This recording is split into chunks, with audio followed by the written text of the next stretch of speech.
Hello everyone, welcome back to another video. I'm sure by the title you can see what this is going to be about, and I'm sure I'm not the first person who is informing you of this because it's been everywhere, but I wanted to make my own video telling you my opinions and thoughts on what is happening. And if this is your first video that you are clicking on my channel, welcome. As you can see, I've got 4 of my e-readers in front of me because I am obsessed with e-readers.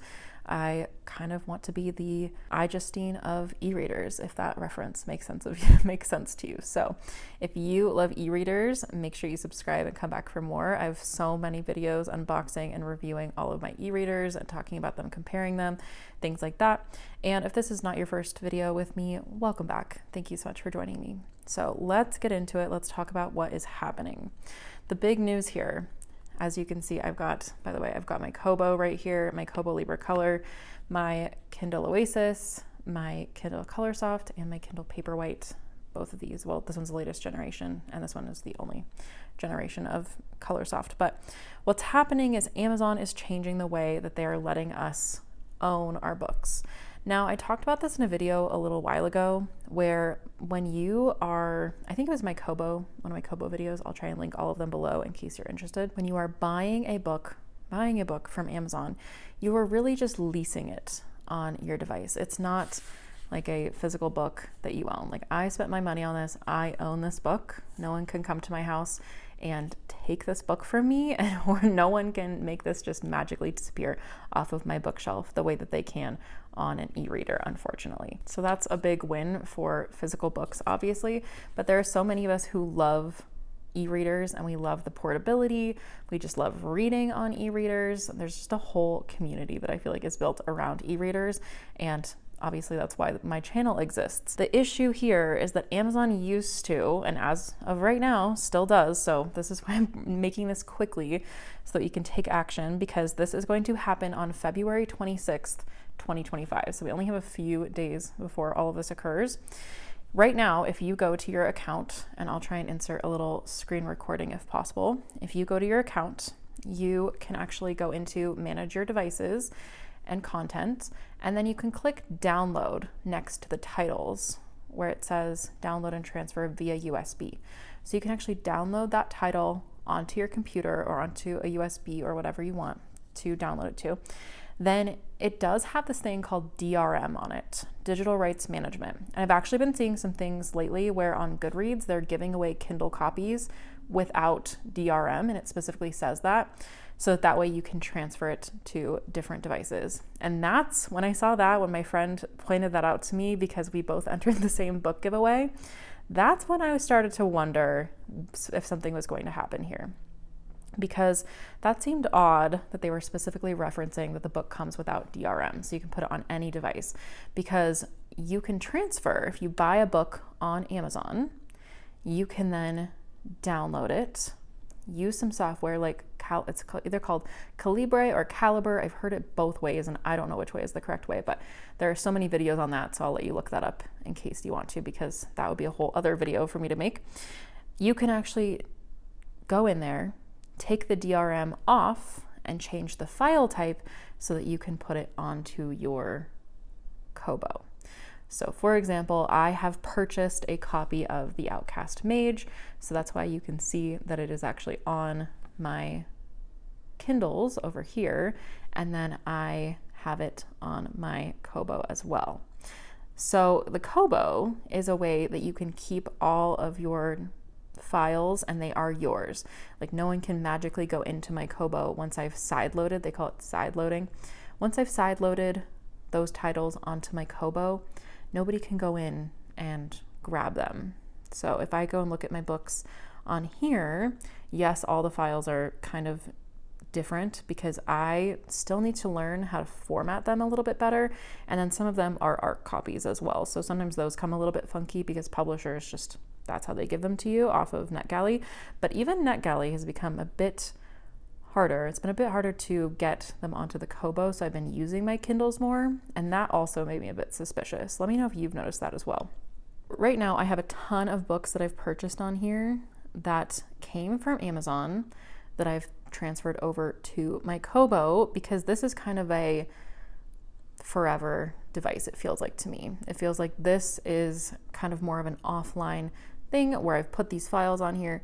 People can't come in and just grab them off of my library. Whereas in the past, I have actually had files disappear. I had a copy of 1984 on my Kindles in my Kindle library, and it was part of the thing that happened a couple of years ago where they actually took that version off because there were copyright issues, which I understand, but it was still a little bit invasive that just was removed from my library. So really, it can be removed from your library at any time, any of your copies, because if you look into the Kindle terms and conditions, you are just leasing your book and they can take it at any time. That's why this was super convenient. And if you look back at all my Kobo videos, which I'll leave the playlist for that in the comments below, it just seems a bit interesting now that Amazon has caught on to that and they want to lock it so we can only use their books on their devices.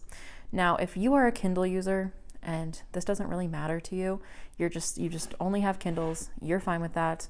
If a book disappears, it's not the end of the world to you. I know the chances of that happening are probably fairly low, but this has outraged some people that they can't move their books around.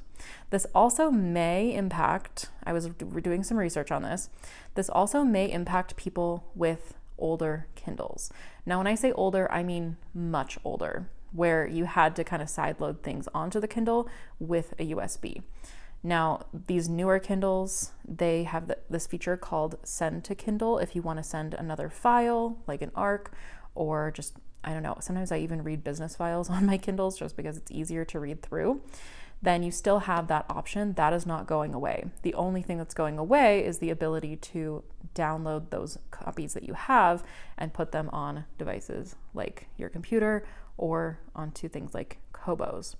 So this is really disappointing because it's really forcing us into staying on the Kindles, which I love Kindles. I just love more than Kindles. I love being able to use my Kobo and know that these are going to stay on here forever, and I will have all of these copies on this device as well because I love the buttons. I know so many people love the buttons on the Oasis and on the Kobo Libra color just because they're really tactile. They're really useful for a lot of people, and it's a bit more ergonomic to be able to hold it like this.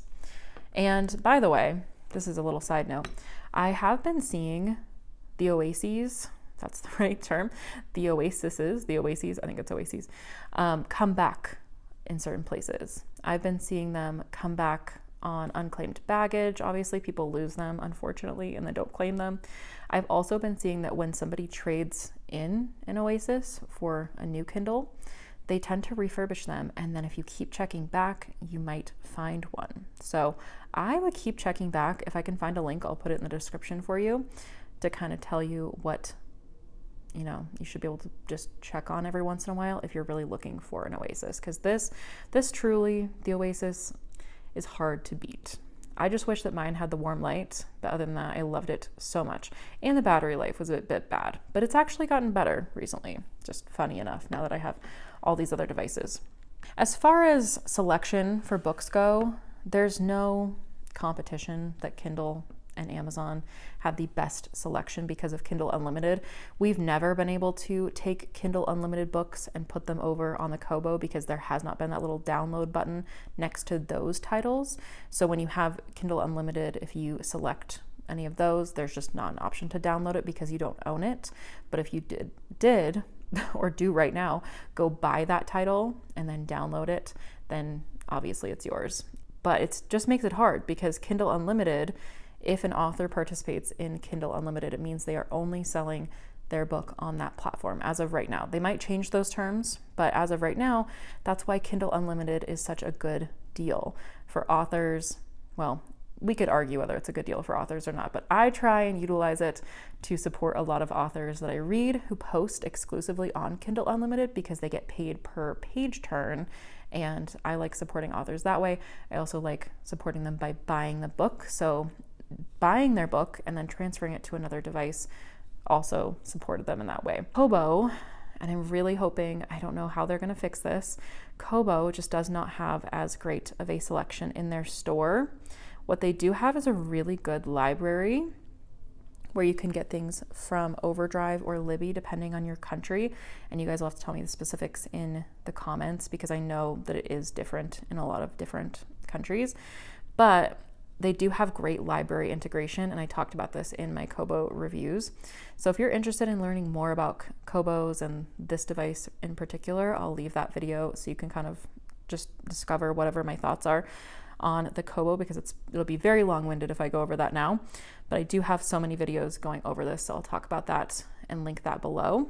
So it does have great library integration. I absolutely love that, because if I have a library book, it will automatically come over here onto my Kobo. So I'm still definitely going to use it for that, because I love reading library books on my Kobo. And I am going to go transfer all of my books this weekend. I'm going to download all my books. I'm going to put as many books as I possibly can onto this device before we're not allowed to do it any longer. And I think that that's just one of those weird things where I'm just going to have to hope that maybe the book that I want is available on the Kobo store, and it might not be. I may have to just read it on one of my Kindles, and then it does make me sad because I love having all of my books on all the devices. So that way it doesn't matter which one I grab. Like if I'm going somewhere and I want to grab any one of these, they would have all of my books on them. Whereas now there might be some books that I only have on Kobo and some books that I only have on my Kindles, which that's fine. It's really truly a first world issue when you get down to it, but is it enough? I want you all to tell me in the comments, is it enough for you to switch completely to a different ecosystem? And what are your thoughts on this? And it's just very interesting. But there are some books, I was thinking about this, the reason I have Rebel Witch and Heartless Hunter sitting here next to me is because I don't have these digitally at all. I just have these completely physically. Like these are two books that I just do not have digitally. It just worked out that way for both of them. And I might be starting to go a bit more physical route with a lot of my books, just in case they are my favorites. Like I felt kind of bad buying trophy copies of certain things because, you know, if you already have the if you already have the digital copy, why buy a trophy just to have it on your bookshelf? But if there's a chance it might disappear, it kind of justifies it for me a little bit. Maybe that's crazy, but it's just one of those things. So I'm going to definitely try and support people on Kobo more often if possible, if the book is available. But I do hold a near and dear deep love for my Kindles. So let's talk about if you should switch to Kobo completely if you're trying to avoid this Amazon situation. If you are trying to switch to Kobo, just know that they do have some really amazing devices. Like the Kobo Libra color. This is the white one. This one also comes in black, and you can also annotate this one. And I've heard that you don't actually need the Kobo stylus. This is allegedly. You don't need the Kobo stylus. You can actually just use any stylus. I think a cheaper one. Don't quote me on this, but I think I've heard of people being able to use it. So you can annotate, you can take notes. There are notebooks in here. The battery lasts forever. I think you guys probably saw the battery when I had this up, but you can see it's about halfway on the battery. And I haven't charged this thing in 3 months maybe. So it does have stunning color. People wanted me to do a bit of a comparison, and I have yet to do a full review of the Colorsoft because I was waiting for that whole thing to get itself figured out. I will say that they are quite similar when it comes to the colors. If we turn them on, I'll show you the home pages together. It picks up on camera a bit different, so it's a little bit hard to compare, but let's turn up the brightness. The Kobo goes really warm. Look at that. So in case you want to do that, there you go. But I'll turn it down just a little bit. Let's see if this matches more. Oh, now the Kobo is more orange. Just kidding. As you can see, they're both really easy to progress and make it really customizable to you. I will say I do want to say the Colorsoft is a bit crisper, a little bit more clear. The Kobo does have a bit of a screen door effect where it feels like the screen is kind of further away. Like you can tell that there are multiple screens. Oh, see, isn't that a cool feature also that when you like tip it, if I were to hold it in another hand, it automatically flips. I love that feature. So cool. So the Colorsoft is a bit more crisp, I will say, but the Kobo is easier to hold. With the Colorsoft and the Paperwhite, I have to have my little MagSafe stand, which this thing is my most asked about product. I don't even get asked about Kindles as much as I get asked about this little thing. What this is this is a little stand and it has a pop socket on it so you can hold it easier. So this is just a regular pop socket with adhesive adhered to the stand. But then what's cool about it is it has a stand. If I can find the little lip here. There we go. It has a stand that folds out and then it's magnetic. So on all of my Kindles, I have these little rings. So it's a 3-part thing. I'll link this in the description for you too. It just pops on right there and then it stands up. And you have to make sure it's lined up. That always happens. But it will stand up and you can read like that. And then you can also fold the stand in and just use it like a pop socket, because I find that the Colorsoft and the Paperwhite are just too big for me to hold regularly for long periods of time. So I do have to have a little pop socket on them. So anyway, that's my little invention over there that everybody always asks about. And then I've got a MagSafe ring on my Paperwhite as well. So I will say, as far as speed and performance goes, they're probably about the same. And the reading experience on them is very similar as well, but I will say that the Kobo tends to be just a little bit grainier. I don't know why that is. And it has, this Colorsoft has a bit higher contrast. So I personally really love high contrast. It just is so nice on the eyes, but it doesn't mean that I don't love the Kobo. I love the Kobo for all of its features, and I just like having the choice. So I feel a bit irritated that we are losing that choice. So let me know how you feel about it in the comments there. Now, there are also other ecosystems like Books or Nooks, things like that. Books with the X, Books. I haven't tried those. And I also haven't tried a Nook since, I don't know, like 2012 or something. So let me know if you still have a Nook and you still like it, because that's something people have been asking me about too, our other ecosystems. So you can definitely use those other ecosystems as well, but let me know what your thoughts are if you are going to transfer fully over to kind of let Amazon know how you feel, or if you are just fine with staying with the Amazon ecosystem because it doesn't really matter to you. So the other thing that I haven't really done is, like I said, given a full Colorsoft update and full review.